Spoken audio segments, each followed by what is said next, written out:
হ্যাঁ দিদি দিদি, বলছি আজকের কর্মসূচি কি বলবেন একেবারে?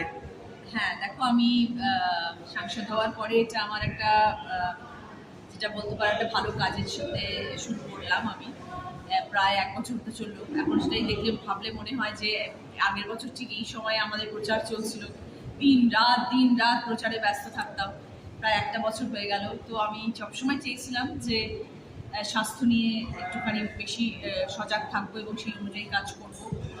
তো সেটা নিয়ে আমি সবসময় তোমাদের ইন্টারভিউতে বলেছিলাম যে আমি স্বাস্থ্য নিয়ে এগোতে চাই এবং মহিলাদের পাশে ডেফিনেটলি থাকতে চাই। মেয়েদের বিপদ আপদে যা যা প্রবলেমস, যা যা সব রকম স্কুল হোক, কলেজ হোক, যাবতীয় যা যা কাজ হোক সেটা করার ইচ্ছে আছে আগামী দিনে। তো সেই পরিকল্পনা চিন্তা করেই এবং সেই ভেবেই আমি এবারে আমার স্বাস্থ্য হেলথ ক্যাম্প শুরু করছি, স্বাস্থ্য শিবির শুরু করছি এবং ধনিয়াখালি দিয়ে শুরু করব।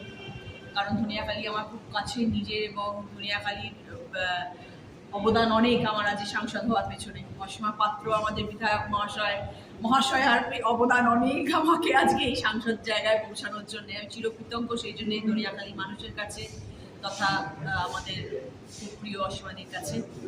তো সেই জন্য আমি ধনিয়াখালীতে শুরু করলাম। আজকে আমাদের ধনিয়াখালীতে চক্ষু পরীক্ষা কেন্দ্র হচ্ছে। সবাই চক্ষু পরীক্ষা হবে এবং আগামী দিনে তারা যাতে চশমা পায় এবং যাদের ক্যাটারাক্ট সেটা নিয়ে হবে, যাতে আগামী দিনে তাদের ক্যাটারাক্ট অপারেশন করাতে পারি সেটা তাদের নাম নথিভুক্ত করা হবে এবং আগামী দিনে সেটা নিয়ে আমরা ডেফিনেটলি কাজ করব। তার সাথে যেটা আমরা করছি সেটা হচ্ছে একটা ভালো কাজের সাথে আমরা যুক্ত হয়েছি। সেটা হচ্ছে যে আমরা সেটা শুধু আজকের দিন বলে নয়, আগামী দিনে আমার যে 7টা কনস্টিটিউয়েন্সি সেখানে সব জায়গায় হবে। সেটা হচ্ছে আর্টিফিশিয়াল লিম্ব, মানে কৃত্রিম হাত দেওয়া হচ্ছে। যাদের কুনইয়ের পর থেকে হাত নেই তাদেরকে আমরা হাত দিচ্ছি এবং সেটা একটা লং প্রসেস। কারণ সে হাতের মেজারমেন্ট নেওয়া, তার হাতটা ফিট করা এবং সেই হাতটা তার ঠিকঠাকভাবে কাজ করছে কিনা সেটার জন্য তাকে রেগুলার বেসিসে তার প্র্যাকটিস করানো, ডাক্তার এসে তাকে প্র্যাকটিস করাবে, এইরকমভাবে পুরো একটা প্রসেস হচ্ছে। সেটা আমরা এবারে করছি। আমাদের এখান থেকে ধনিয়াখালী থেকে 7-8 জন মানুষ আছেন যাদের কুনইয়ের পর থেকে হাত নেই, তাদেরকে আমরা হাত দেওয়ার প্ল্যান করছি। পুরো টিম তার জন্য এখানে এসছে। তো এই কর্মসূচি নিয়ে আবার শুরু হচ্ছে আজকে ধনিয়াখালীতে। আমরা দেখেছি বিভিন্ন সময়ে স্বাস্থ্য পরীক্ষা হয়, তারপর শেষ হয়ে যায়, কিন্তু চোখের যদি খুব গুরুতর কোনো চিন্তা তাকে সমাধান করার জন্য কোনো ব্যবস্থা করতে আমি নিশ্চয়ই করবো, সেটার জন্যই শুরু করছি।